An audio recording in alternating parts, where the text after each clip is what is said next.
Good evening, everyone, or wherever you are, whatever the time might be. We're just going to have a casual conversation. This is a new show. In regards to that, we've got some interesting people on the panel. You might already know us. If anyone wants to join in, just do join in as by just clicking below, and we're going to start the conversation. We're going to discuss various subjects from what's been happening between Pakistan and Afghanistan, uh, the issues with Iran, Khamenei being killed, what this means for the region, and everything else. We've got Tatiana, who I'm going to pass the microphone to, and we're going to just go from there. Go ahead, Tatiana. So thank you so much, Shachi, for inviting me to be on this panel. And hello to anyone out there who might remember me from the clubhouse days during the American handover of Afghanistan back to the Taliban.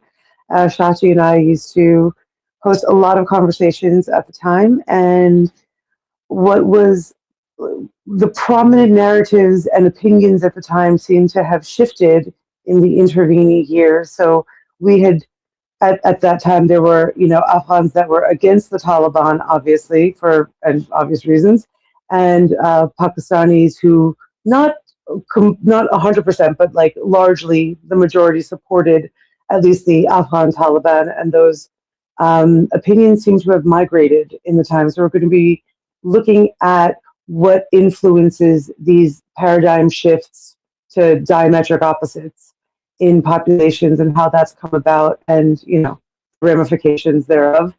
Um, and we know that at the time it was understood that the U.S. was engaging in this handover to create essentially chaos in the region, because destabilization in Central Asia works against China's attempts to be a rising entity in a multipolar world against U.S. hegemony, and particularly with the construction of the One Belt One Road initiative, and that has only become more exacerbated with recent events, and in the intervening time, but also obviously with the most recent events. And it seems as though the U.S. is setting up Muslim countries to fight each other. So it doesn't even look like the U.S. has an organic hand in what's going on, even though they are fully invested in it, and wasting people's lives yet again for their own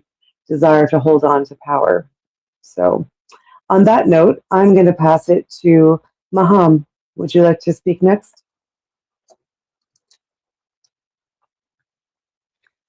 Um, uh, I don't have much to say right now. Shah, would you like to take over?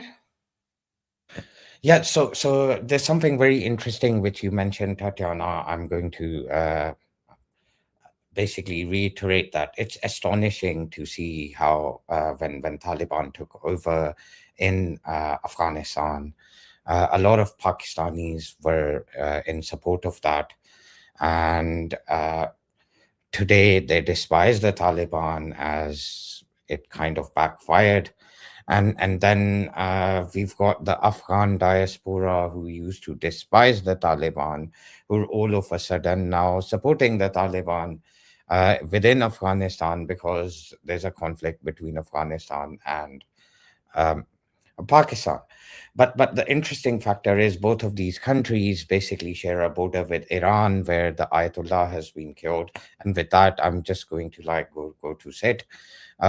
Sid, what I've noticed is that for a good 2 3 years, people have been complaining about Palestine and they've despised Israel.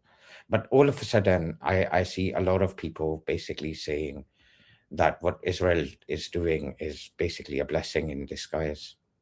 What they've done in Iran, how do you view that? Assalamu alaikum, Shadi. Thank you for the mic. The people who are, well, I'm assuming you're talking in the context of Muslim world, where the people are saying that this is a blessing in disguise. People like Adnan Rashid and the like. Uh, I believe that those people are fueled by sectarian divide more than geopolitics. Uh, the way that the international geopolitics are establishing right now is that the hegemony of American imperialism is basically showing off its power as much as it can. And there is also the pretext in a lot of minds that because America is so powerful, therefore it is better to just, bend the knee. Uh, that's one part of it. The other part is that there is a certain community, I would like to say, or a group of people. It's not even a homogenous community uh, that are so indulged in sectarian hate that they are forgetting that the Shias are also Muslims. Then again, those people diverge so much so in sectarian differentiation that they would go as far as saying that the Shias are not Muslims at all. Uh, and I think that is where it stems from. That in their view, they are basically seeing that uh, a group of people that are against Muslims are killing another group of people that are against Muslims, uh, which is a very sad and wrong view to have, in my opinion. But I believe that is the basis of those kind of opinions. No, my question is like there's a very interesting video circulating on X and various other social media platforms, and that video is basically showing TTP, Taliban Pakistan, basically showing allegiance to Israel. What's all that about? Anyone, Maham said. Tatiana, can you Yeah, believe that? I did see that video, and I do not know if that particular person is actually an official of TTP or TTA, because I have not seen or known about him in his name being mentioned. It's very easy to just get a flag, and there are you know people who look like that are very easily purchasable. So I it is a possibility that it is true, but their official handles have not put out No, any. my question is slightly different. So, somebody, he's definitely a Muslim, right? He's somewhere there. He's associating himself to the TTP. He might not be an official. But on what grounds are people taking sides? I don't see a principled stance. Same people who were supporting Taliban, for instance, or Taliban rule in Afghanistan, are now against Taliban.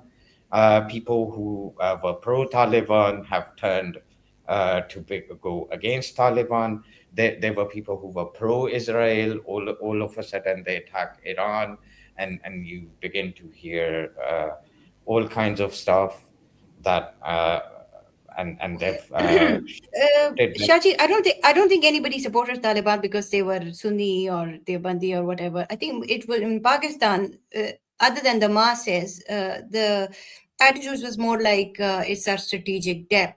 I mean, Pakistan have always treated it like that, the Afghan government. They were not happy with Ashraf Ghani, even though that was a rather peaceful time. And now they're paying the price of not being, grateful for what they were receiving in Ashraf Ghani time. But either way, I think it was more Afghans' own mistake for letting their Ashraf Ghani government fall. But the point is, it's more about what works for them. As long as you work for, as long as you're okay with the Pakistani state and everything, you're all good. If you're not okay with them, you're the enemy. And I don't think it has anything to do with religion. And Sid, about your point, I think there is another video where it's an old video where the Taliban are saying that Israel and Iran are both the same to us. They're both evil, so we don't really care about that. I think it's because of they were Shia, or I think somehow their role in Syria and Iraq and all that. If I can just jump in quickly regarding the video that you referenced, Chachi. I haven't seen it, and I obviously don't know the veracity of it either. But I do know that officially, Pakistan did issue a statement refusing to allow airspace to be used for strikes on Iran. So that is like, the government's position as of right now. I don't know about obviously like the TTP or otherwise.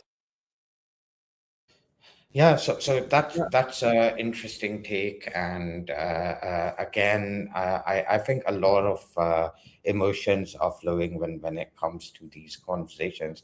But my question is still, on what grounds do people support or not support a regime?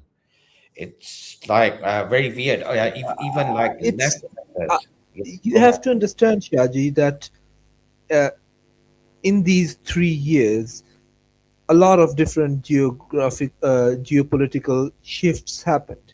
A lot of blankets were removed. People don't realize that uh, the masses are different than the elites or the people in bureaucracy. The masses viewed the Taliban not in their identity. They viewed them as not America. That is what they realized. The forces that were fighting against the American imperialism. That is where majority of the support, or well, not in any other way, but moral support or emotional support derived from. What they would come out to be, that was not in the question. The principal stance there was that it is against America.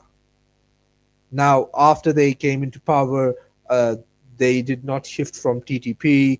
They did not, they had their vows or oaths or some sort of things that they just, maybe they had ideological linkages. They did not disassociate from TTP, and TTP attacked Pakistan, and all of those things happened. They happened afterwards. And I think it is a bit of a failure on the part of the Pakistani, establishment, that they were not able to cash in when the Taliban regime came into power. They could have, if it was, one way or another, made better relationships with them, gave or could have given them uh, a better reasoning to disassociate from TTP. But that's in the past. We cannot, go back in time. So coming back to the main subject. Give me a second. Sid, how do you think TTP can separate themselves from TTP? They literally work on the same agenda. Like they have the same mindset, the same sect. Everything is literally the same. How do you think it was possible for TTP to separate, and for TTA to separate themselves from TTP? We're living in a world where Islamic, uh, so-called Islamic organization is very easily saying that they would support Israel. Everything was possible. Everything was possible. There were TTA didn't say it was going to support Israel. TTP did. Now what? Now we have a difference, right?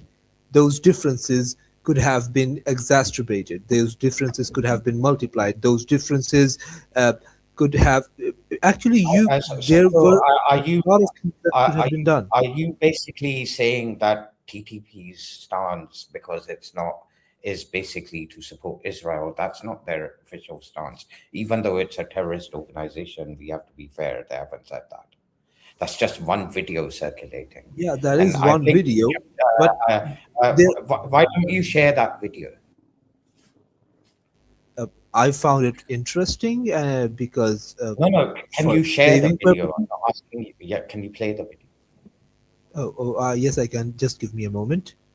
While Sid is doing that, I actually have a question. I know we're going to talk about outcomes and potential scenarios later in the conversation, but one of the questions I'm wondering about, is there a possible outcome, and maybe not for everybody, but is there a possible outcome where this assassination unites the Ummah and, sort of different sects of Islam come together to fight a common enemy in America and Israel? I think the I don't answer think to a lot of people in the Ummah thinks it was a bad thing that the Khamenei is dead. A lot of people are very okay with it, and I've even seen people calling out people for being too sad over Khamenei's death in Pakistan. So there are people like that. So it's not really a very uniting thing. I don't think even if the Grand Mufti of Kaaba was killed like that, even that would unite anyone. I mean, the Ayatollah was generally very revered by the Shia, so still has a kind of a effect on them, right? They've been doing some stuff like attacking consulates and stuff, American embassy and all in Pakistan. But generally, I don't think the Sunnis generally have that kind of unity.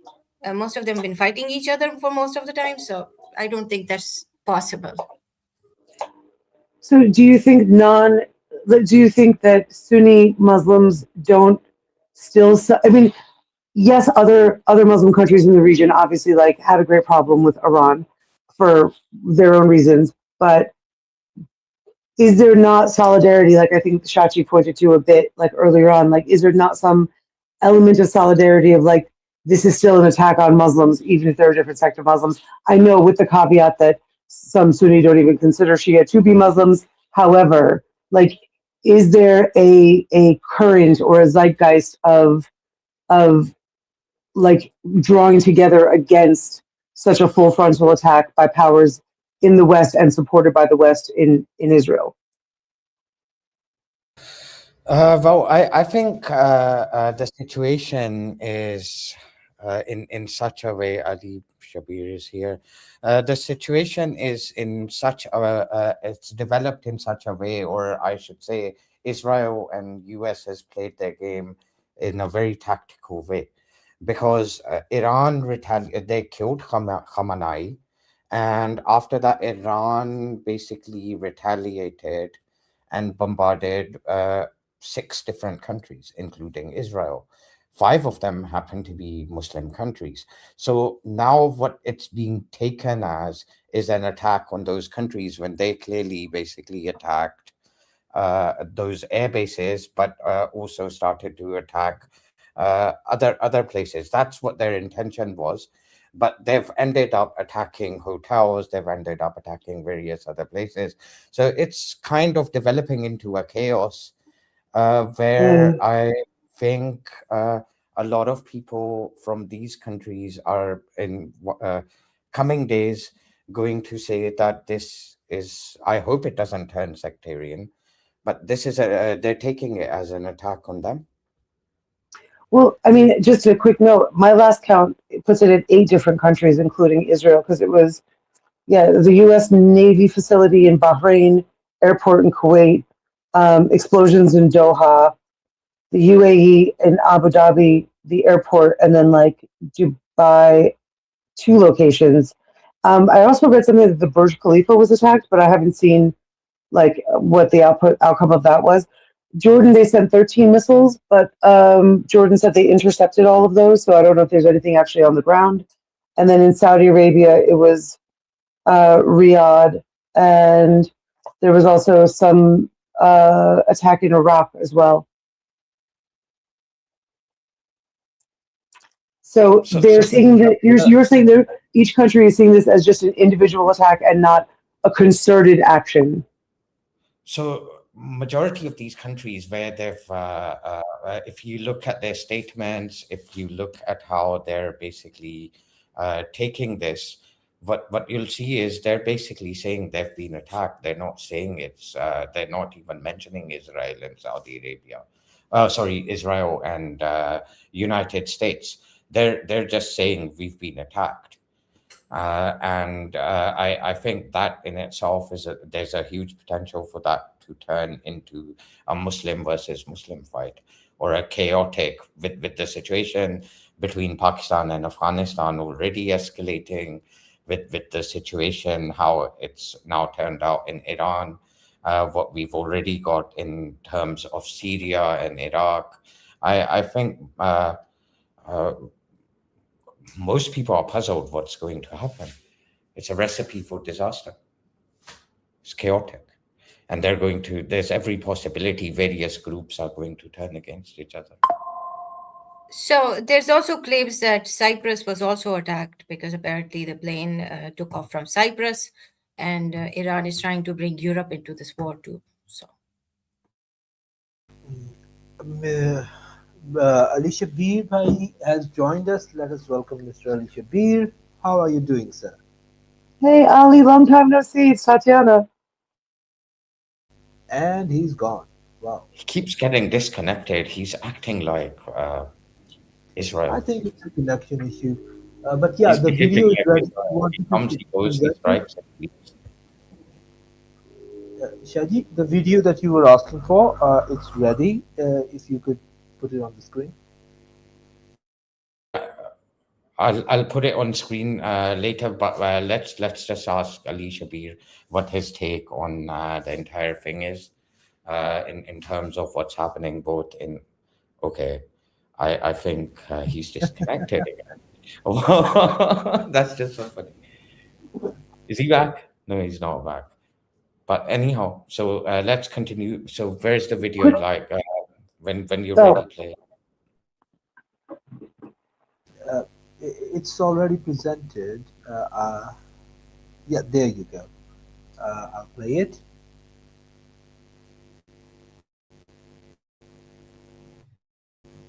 Alhamdulillah Rabbil Alameen wassalatu wassalamu ala Rasulil Amin. مسلمانانو او د افغان د بهادر قوم بچو مونږ اسلامي امارات افغانستان دا اعلان کړی دی چې اسرائیل کومه حمله هم په ایران باندې وکړلې دغه مونږ پورا حمایت کوو ځکه چې ایران ډېر د فتنې ریاست دی دا د مسلمانانو خلاف ډېر سازشونه کړي دي دا د مونږ افغاني ورونه هم در په در کړل او د لوکې نه په زور زبردستي وخت کړه څوک هم چې د ایران خلاف کاروایی کوي کاغه اسرائیل وی او کابل هیواد وی مونږ به پورا ملاتړ کوو بسم الله. So there you go. Basically, what he said was because Iran threw out Afghan people, therefore they are problematic fitna. What would be the proper translation of fitna, Shaji?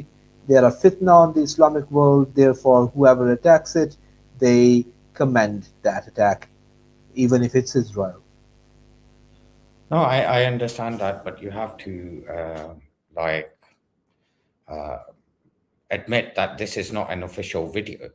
Who is this guy? Nobody has been able to. That was my point. That was exactly my initial point, that I have not heard about this guy. I have not seen him in any official capacity. So this is basically a perfect example of how narratives are created.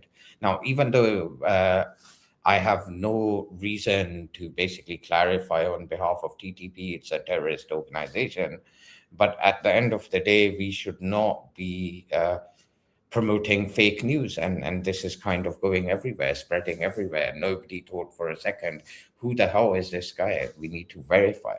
These kind of things can create further chaos within an already war-torn or a very kind of, what word should I use? I don't know, but in a place where there's already room for so much conflict, I think these kind of things don't help.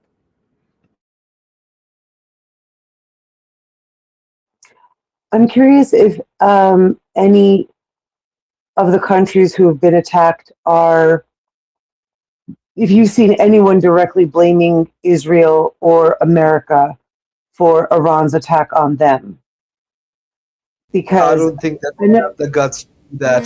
No, they're not doing that, but Irani spokesperson have actually said that we do not want to attack our friendly countries, but it is all because of Iran and Israel and America that were pushed into it, so you can blame Israel and America for this. So Iran's the only one who's spoken to this, because I don't know if it's related to the attack. I'm assuming it must be. I didn't read into the details of what gave genesis to this decision, but as of yesterday, the Houthis in Yemen have declared war on Israel. I But I was don't think wondering, that they have stopped go ahead. declaring war on Israel ever since the Gaza massacre happening. They've been in a constant state of war with Israel. So I guess it was a But there's a difference between that and what Tatiana is saying. So we have to understand the guy who's been knocked off by Donald Trump and Netanyahu mainly, or under them in terms of US and Israel. That guy also happens to be not just the supreme leader of Iran, but he's considered to be the supreme leader of a lot of Shias around the globe. So he's a pope-like figure. That's the easiest comparison to explain to people. So that is why you're seeing a lot of protests, and you're seeing a lot of splinter groups popping up from everywhere, left, right, and center, in terms of making such claims. I think there's a lot of devastation in Pakistan today. They tried to attack the consulate. And again, those groups did not include only Shias. It had a lot of Sunnis within them too. So I don't know where this is headed, but I think there are a lot of analysts who are giving a very calculated and very precise answers right now in terms of how they're reading the situation. But I think nobody expected that a head of state is going to be killed off or assassinated in this way. I think it was very much expected, because that is exactly what Americans and the Israelis were saying that they were going to do. And what Iran is doing right now, that is exactly what they said that they would do. I am sure if you're Erdogan or you're Putin or you're Kim Jong from North Korea or you're the Chinese president, this really resets the entire situation. It's a very different kind of precedent which has been set. Last time, when was the last time some head of state or this kind of a figure was assassinated by a foreign country? Not very long ago, actually. It happened in Venezuela. Wasn't assassinated, they just came in and took him. No, I'm talking about a direct assassination. I think a kidnapping is worse than assassination. Sid, give me a moment. Shah, don't you think that the only reason they needed to assassinate, it was not even assassination, it was just direct murder. They needed to murder Khamenei because they couldn't kidnap him. If they could kidnap Khamenei, they would have done the same thing as they did to Maduro, no? I don't know, but it's still a very, very different precedent. And I think if you are basically Putin, or you come from a country such as Turkey, who is at odds with the United States and Israel, the world has suddenly become a very different place in terms of security. It definitely has a huge change. I'm also curious to the panelists' thoughts about the brazenness of this murder. Because, I mean, everyone knows that America can't keep its hands to itself and tries to, affect regime change, usually at the expense and to the detriment of the daily lives of the common people in a region. But I think something feels different and important about the way the U.S. went about this. I mean, they didn't even try to cover it up. There was no botched CIA assassination attempt like the numerous ones on Fidel Castro. This was so in your face, unapologetic, with impunity, without even the president has no legal right to be doing this. The government in America is in an uproar because only Congress has the right to invoke war. And Trump has acted unilaterally and against the law to do this. So I'm just curious as to the panelists' thought of what this signifies in the sort of less careful way that it was carried out. I mean, it's just, I mean, it feels like everything else in this regime in America right now. It feels just very sort of sloppy and ill thought out. But Tatiana, I yeah, think it's just a desperate attempt at this point. Like, I think America is desperate to prove a point to everyone that they're still the superpower, which actually, I mean, it's on its demise, but they're trying to prove a point that there is a superpower still, so they can do whatever they want to do. And secondly, keeping in mind what's happening in America, the whole ICE thing and, all that it's doing, it's not really surprising from the present American government what they're doing. They're unapologetic, even though that this person from Oman, I don't remember who he is. He said that Iran was ready to go no, or accept the no uranium policy at all. So this attack made no sense when it happened because Iran almost agreed to all of their conditions, but they still attacked Iran because. Well, in my opinion, I think America is trying to prove a point to the world that they see we can do this and we're still the superpower. Okay, with that, I think we should go to Ali Shabir. And Ali Shabir, open your mic. What do you think of the same scenario and the introduction in terms of how you're viewing all this? Why do you think this has happened? Well, thank you, Chachi Madusa, for having me in here, and nice hearing from Tatania from for a long time. The great sessions you guys carry on. I'm listening actually. Uh, just 2 cents here, quick 2 cents here. Uh, it's not about when Medusa was mentioning about the America wants to show that it's still superpower, uh, the idea is more challenging is why we reach to a level where a superpower has to show that they are superpower. It means the situation is not as it used to be. And I would say, like, borrow the words from Tatiana, it's upwards down. uh, I will just pause here. I just want to listen to you guys a little bit more, and then I will time in. No, but I have a very specific question from you. Like, how are you viewing the assassination? What do you think that means for the Shia world? What this means for Iran? How do you see this unfolding in the region? What impact is this going to? Uh, I would say, like, Shaji, this is like not only one way. It was both way. There was uh, from the supreme leader also. He wanted to uh, have this way as well, and they wanted to do it too. It's like the cards what Iranians has decided or they chose to play, it's going as per them. They knew that, and we all knew as well, like way before that, compared to this superpower and the allies, where Iran stands in terms of power. So we are looking at point this that all the cards what they maximum they could choose, it's going that way. Like, they are showing resistance. They are in this for a long term, long game, and that's why they are gradually moving as per what maximum they can do within their resources, within their situation. So yes, is there any other better way for Iran? Let's say if you was Iran in this fight, right? Let's say, what would you have done? So No, no. yeah, it's that's all I want to say. My question is different.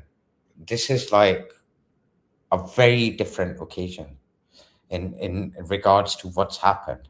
When was the last time you saw a head of state being assassinated like that, very, very openly? So how do you see the geopolitics being affected by that? Well, as we see, like, obviously this is the geopolitical situation of the planet now.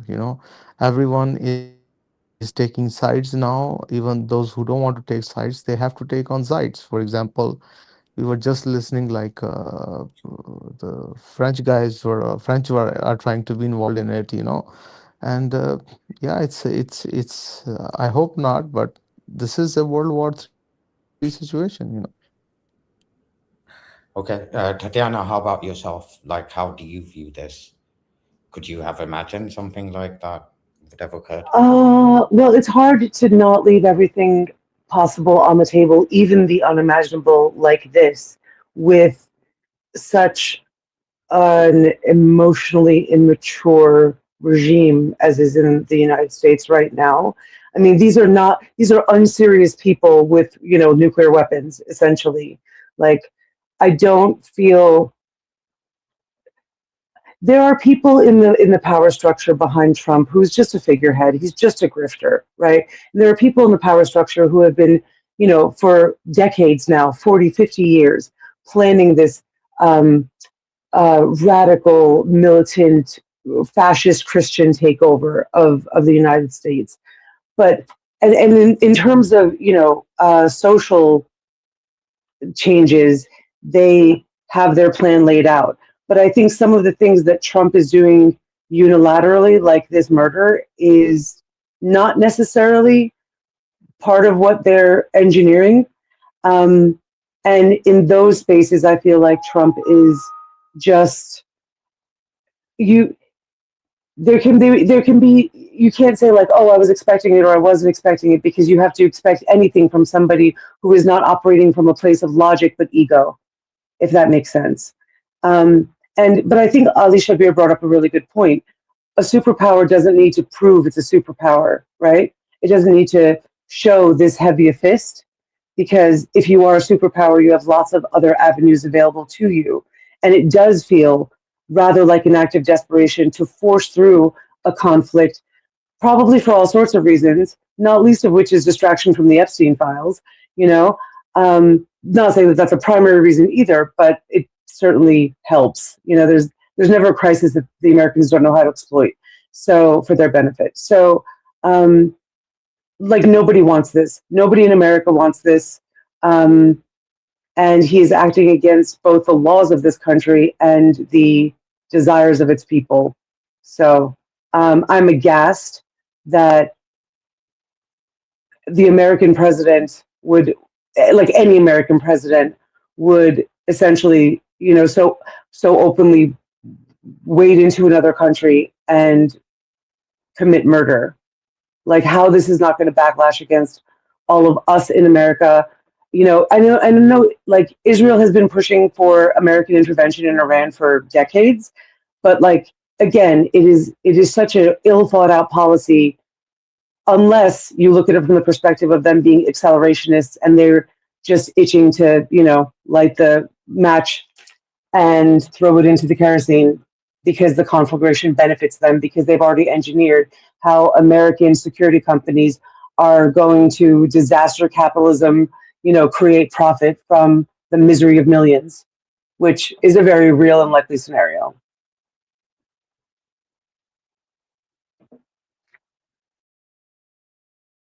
Yeah, I understand that, but do you think it's like solely distraction? Because I don't think No, I don't that. think it's solely distraction. I think it has benefits of distraction, but I certainly don't think it's solely any one thing. I think it is a nexus of, different things that are conspiring to have had this output.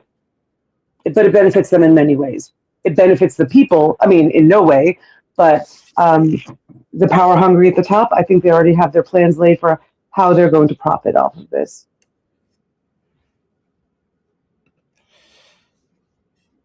Okay, so I wanted to basically like, it's very interesting what you've mentioned, and I'm trying to open this, but I can't find what I'm looking for. But anyhow, so there is uh, how should I put it? So there were negotiations occurring, and Oman was like at the center of those negotiations. And now, again, this is something which is circulating. The official hasn't come forward. You can find that on all kinds of social media accounts. There's an account of an individual who was basically trying to bring Iranians and the Americans to a point of agreement. And there's this lovely account in which he basically is trying to portray that the Iranians had accepted everything, and yet this still happened. And when the final agreement, points of agreement and everything, the dossier was basically presented to Trump, he basically went against it. But that's again something to read. Sid, I'm just forwarding that to you. Why don't you share that with everyone else? But anyone else has to say something on this? Is there any chances that the regime might change and Iran might become a democracy or a monarchy? Is there any chances? Because apparently Donald Trump is urging all these Iranians to go and, bring down the regime. Because I personally think that Donald Trump thought that if Khamenei is killed, it's over. That's it. And but I don't think it's over. I think it's just starting. Yeah, I agree with what you're saying, and I would add to that. And what I would like to add to that is that a lot of people have been saying that Iranian people are not happy with this regime. It's been a mixed feeling around the globe. Some people think that's a lie. Some people think that's a point of agreement. I think another thing will be very clear in the coming days is how the Iranian populace or the masses are going to react. And that is going to determine where the situation heads, because I don't think majority of people actually know at this point what exactly is going to unfold, whether the regime is going to survive or not, because you have to also remember, like, the top tier of that regime is no longer alive. They're all gone. Now, how strong they are. I would like to say that in this particular situation, the top of that regime were all old people.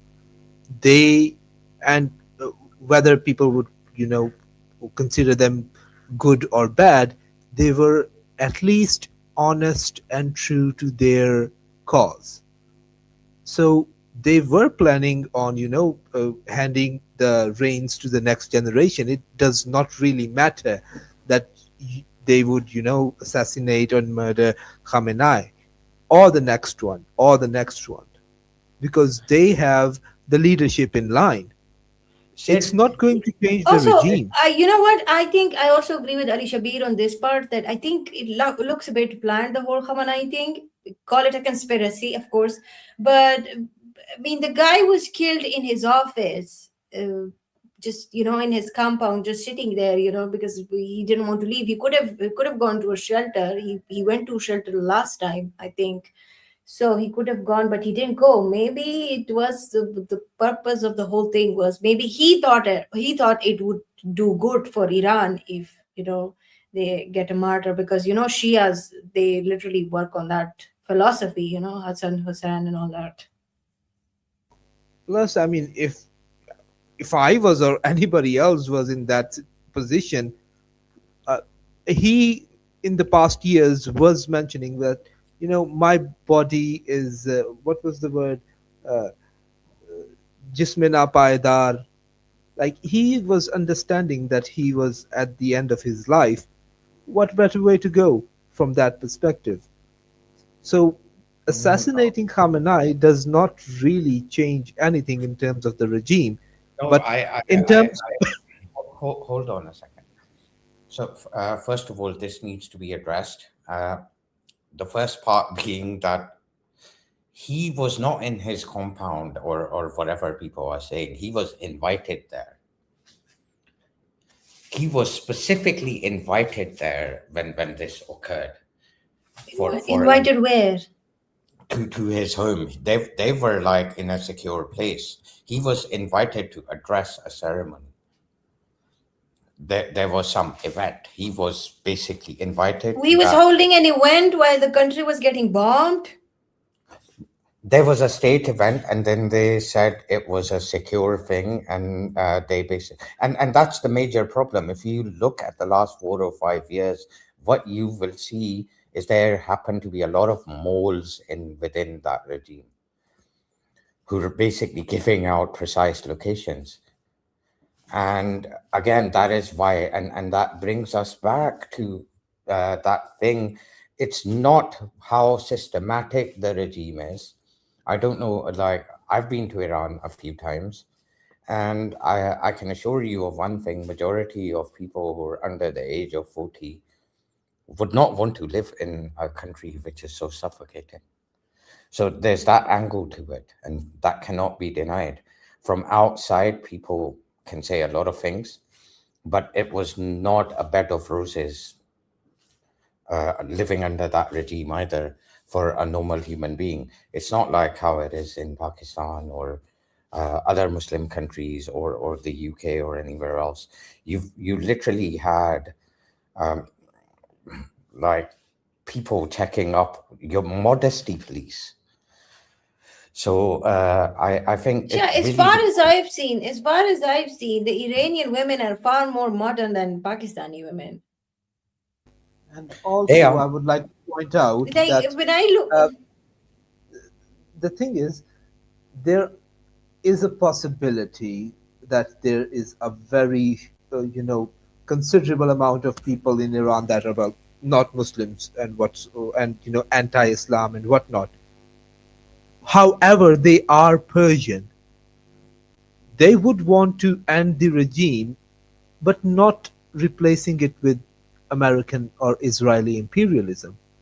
When it would come to, an outsider changing the regime, I don't think that they would take kindly to it. the amount of separatist movements in Iran there is, I think like if this regime fell, Iran will be distributed into pieces. The Kurds want their land, the Balochs want their land, and all of these, the Sunnis and all these, they all have their own flags and stuff. They don't like each other. There are the communists, there are the monarchists. I feel like Iran's going to break if the regime leaves, but that's just one of the prediction. I don't know. But a monarchist, I don't think that can work for Iran as well. At best, they need a democracy or something like that. So when I was pointing out that this regime was very strict, I'm not saying they're non-Muslims or they're Muslims. The point over here is this country has not seen a change of leadership for 30, 35 years. It's only a wild guess for majority of people how the people feel. So now if they end up rejecting it, and that's exactly what Trump and Americans are playing at as well. They're trying to figure out, they've created an environment which is full of chaos. Now, we've heard arguments from both sides in regards to how it is. I think coming days are what is going to reveal what the Iranian people are like. Do they want this regime to persist? Has anyone come out in protest of the regime after this? I mean, it's a very small window for them to make something before the government takes over again. They elect someone or select someone, whoever it is. Is there any protest going on? There is an account that posted that Ayatollah Arafi has also been assassinated. I don't know the validation of it, but it's out there. Oh, they always have a long list. It's not like Iranian. It's a normal thing for them. So they always have a long list. If he's assassinated, we'll take him. Or if he's assassinated, we'll take him. Yeah, but again, I think it's anybody's. I want to ask a very important question because today Geo was attacked. Then there were some anti-military messages there. Some people are saying these are Afghan. Some people are saying it's Mossad in India. But I want to ask this question. Do you think that Israel and all these people have also infiltrated Pakistan in a way and we just don't know it because those are all sleeping cells right now?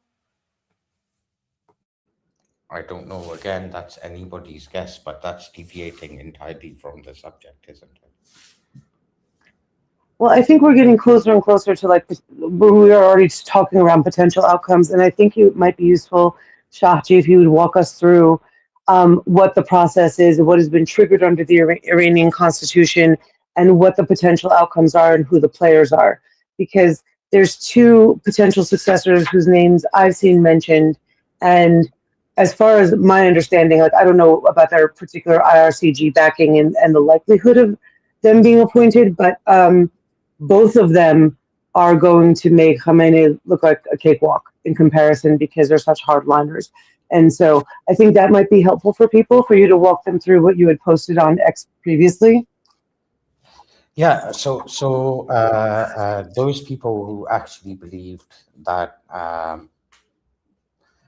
once the Ayatollah is gone, the regime ends. They've forgotten how he came into power to begin with, and how he came into power was, and when Ayatollah Khamenei died, there's an article which is 111, which came into play, and which has again come into play within Iran. It consists of the president, the head of judiciary, and one cleric from the Guardian Council, uh, who basically take charge instantly till the assembly of experts basically convene and elect the next person who they think is going to take charge. Now, in terms of who's going to take charge, some people are naming his son, but again, he's a front runner, but not many. It's again anyone's guess who's actually going to come and take charge. Then the situation is that if something was to occur, and that regime is what basically takes over again, and it continues, then what you're going to have essentially is a very much more hardline kind. There's a possibility for a much more hardline leader to emerge, because now they have to avenge uh, a leader which they have lost. So essentially, I think it's a lot of things which are occurring. The system is there. But again, my question is that are the Iranian people going to like abide by that, or they're not going to abide by that? Are they going to basically look for a continuum? Is there going to be a halfway deal decided? Is the are the Americans going to try and impose the monarch back into Iran? And all these things, what we're discussing, are just on from the top of our heads. Uh, it's not as simple. There might even be like skirmishes within various groups who reside within Iran. As it is, it can turn into a domino effect in a very chaotic manner, which can spread all the way up till Pakistan, Central Asia, and it's already like in between Middle East and Iran as we speak. There's a lot of things which are occurring in that way. Sh- Shaji, if you allow me to say, I was listening carefully your earlier question as well, and where you ended up now, and especially you mentioned about your visit to Iran, that you have been like couple of times there, and you see the youth is not so fond of living there, and all that stuff you mentioned. So if I try to put this wrap all this what you mentioned and throw it my way to you, what I understand from you is this, that all the youth in Iran, or most of the youth in Iran, those who met and you see all over Iran, has decided that they're gonna follow and made supreme leader Pahlavi, the guy, the Raza Pahlavi, and they don't see, and the imperialism or the puppet thing what others wants to import uh, uh, uh, in Iran is being accepted by the youth, and they are happily believing that they are so innocent, they can see all that stuff, they see like their real king is coming up, and they're ready to follow him. Is that what you have read? And so much open No. arms and welcome is happening in other countries, especially in the collective west, to import all the people, those who wants to travel from Iran to there, and everything will be hunky dory. Is this is what you read from that youth? No, I did not, and I don't think that many people. There might be sections within the society who might support Pahlavi, but that's certainly not the majority. My point was, I'm not even saying that majority of you do not support this regime. My point is that time will tell what the Iranian people want. And So I think it would be wrong for anyone to make those assessments. And a lot of people for decades have been making. You have to understand, Iran is a closed country. You don't know. It's like people are guessing what kind of support this regime has or not. Now is the time when we're going to see uh, where who's going to basically take over, and that will speak volumes and how the people are going to react. Do Well, you they understand? have given autonomy to regional commanders, so uh, we do have a possibility of the fractions happening, but that would require a cascading effect. Now, under these kind of circumstances and how the Iranian people have been in the recent history, the first one to fall, and by fall I mean take sides with Israel or America, that would be a condemned man.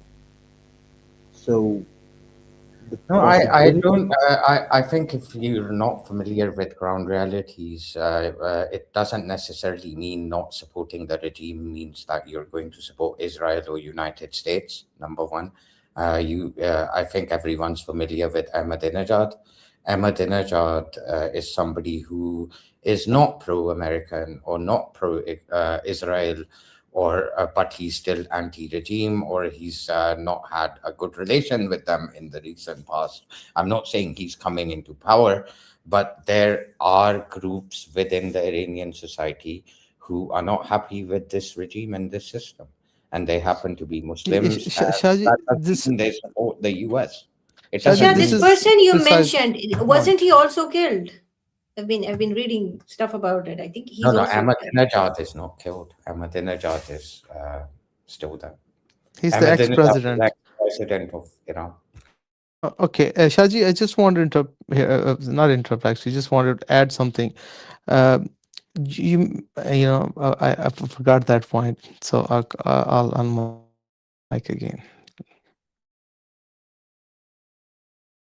Well, I think rather than making guesses and basically making those statements that this is going to happen and that is going to happen, I don't think anyone knows. I See, think see, Shaji, so sorry for interrupting. I just recalled again. Okay, Shaji, this was exactly my point. Rather than guessing, rather than having a commentary or building our thoughts from the algorithms we see on our scrolls or whatever, let's forget all this and just go back in history and see what's happened. You have couple of times, actually more than three times in this conversation, mentioned again and again, or asked the question to panelists about the Madura, what happened to him, and the example, give me the example of who has been killed and all that stuff. Forget about all this for a second and just go back, like what happened in Venezuela.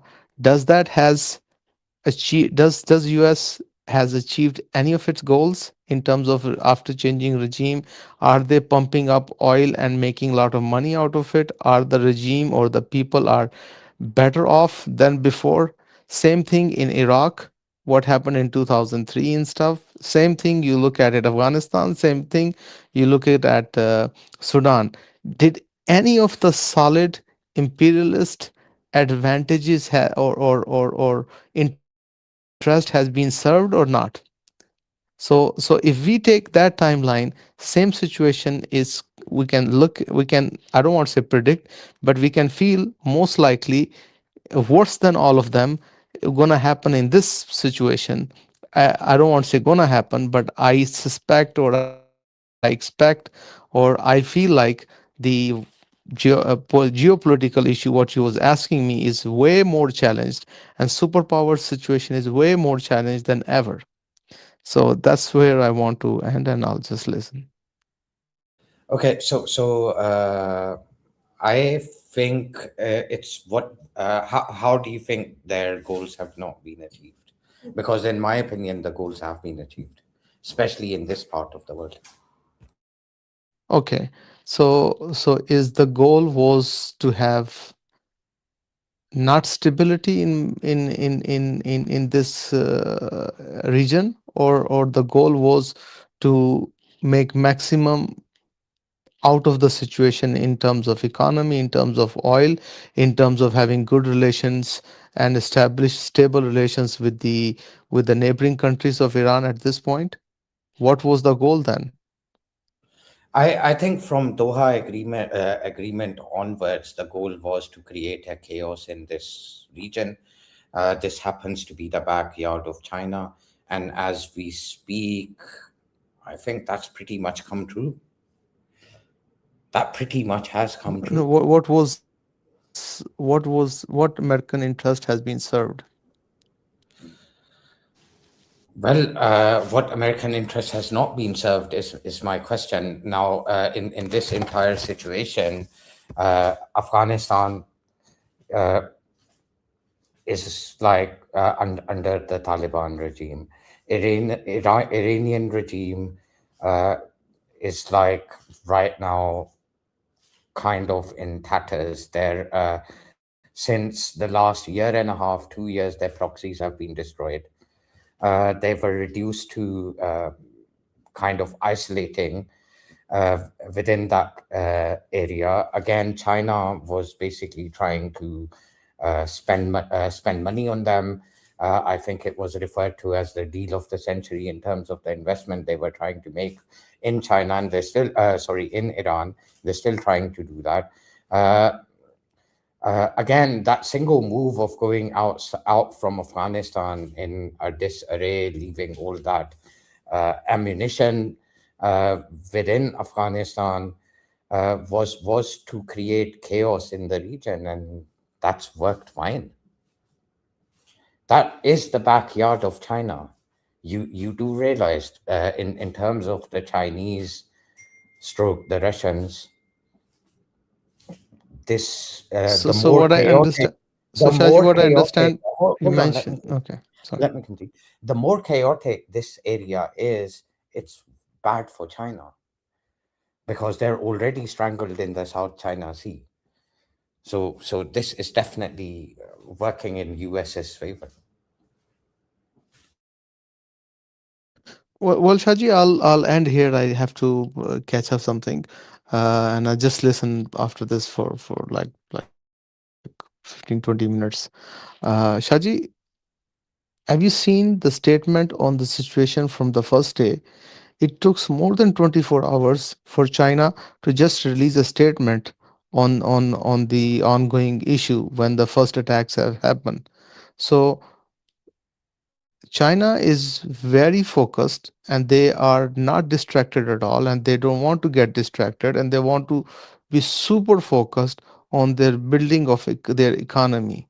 This is this distraction or pulling China into this problem has not been achieved yet. Okay, and on top of it, who is burning their resources? Who is burning their allies in the region in overall? We can look at it. So going back, and I'm gonna borrow a term from Maham. The picture has just started. It's just the beginning of things what going to be unfold, not the ending of the things, because the more chaos, more instability does not necessarily equal to having American interest being served in this region as it used to be. I'm going to end here, and then please, if you have any question, I So would like to answer. that's exactly what I'm saying. But what kind of chaos is about to erupt? It's anyone's guess. You don't know. Nobody knows. And if anyone is claiming that they know, they're lying. Do you know like what's going to happen?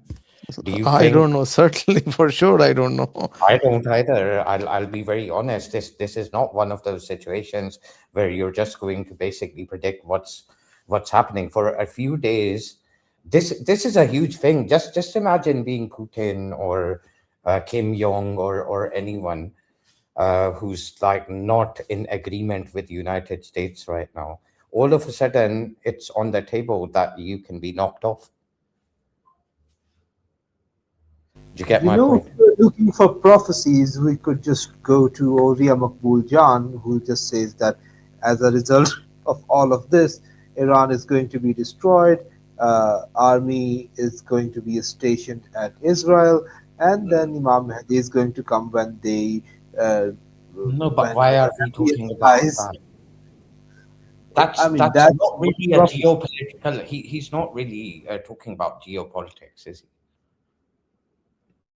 I mean, he does show it like that.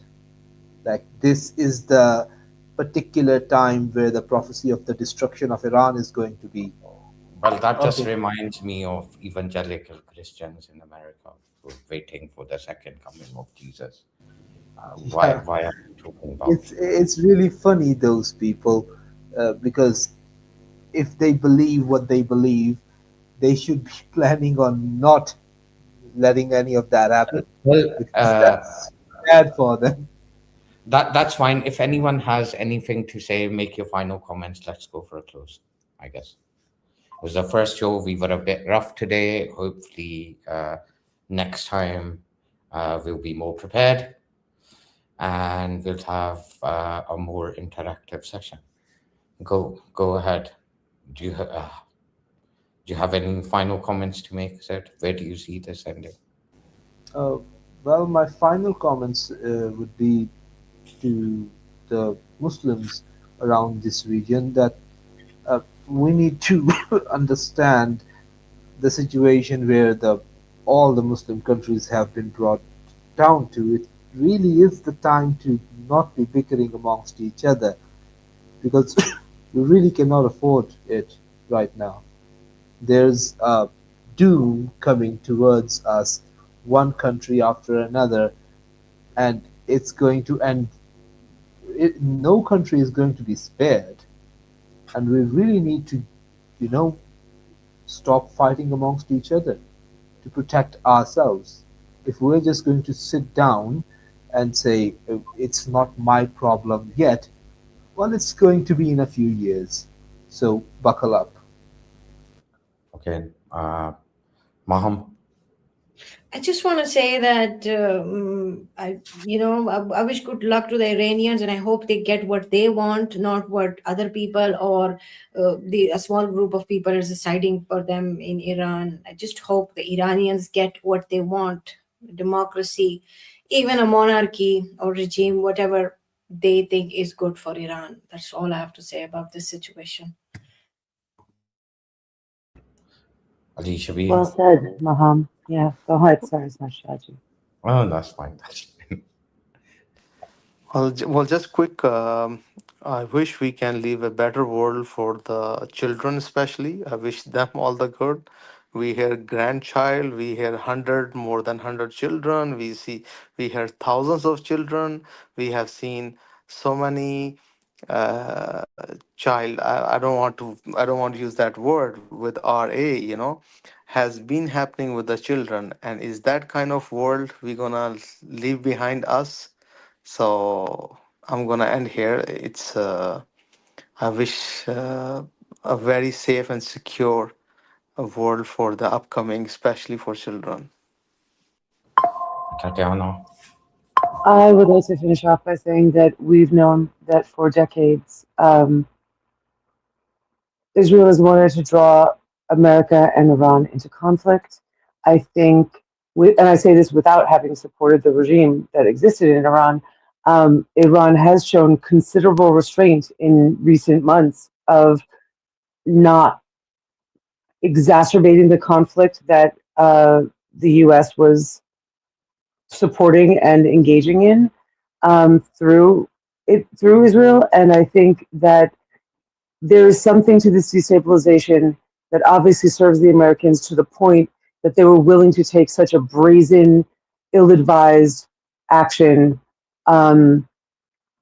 and accelerate in the face of Iranian reticence to be drawn out. So Iran was not taking the bait, and America wasn't happy about that. So they made it impossible for Iran to ignore. And I think, there's the saying that the Afghans introduced me to during the American handover to the Taliban, which was, when elephants fight, it is the grass that suffers. And, I believe that we are all the grass and we will be suffering as a result of whatever the psychopaths in power have planned. Thank you again, Shaji, for inviting me on this show. It's been lovely being part of it. No worries. So I just have a very short comment to make. I think as far as the international community is concerned, they're still digesting this. This is actually something which is very, very recent, where a head of state has been assassinated. And I think in coming days, things will unfold.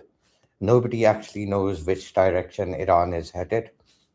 Not the orchestrators, not the regime. Nobody knows how many parties there are and how strong different groups are and what they're going to be doing. As for the region is just as confused. One thing is interesting. Usually Pakistan is a country which is not decisive. So far, very clear statements have basically come out from Pakistan that they're not going to be supporting airstrikes and everything else. And I think there is a huge chance of this turning into Arab versus Persian or Shia versus Sunni conflict. And I hope it doesn't turn into that. And it seems like United States and Israel will just go on the back foot if that occurs. And that's not good for the world. That's not good for emerging countries. That's not good for the Middle East and wider Asia, Central Asia. And I hope it doesn't happen, but time will tell. Thank you very much.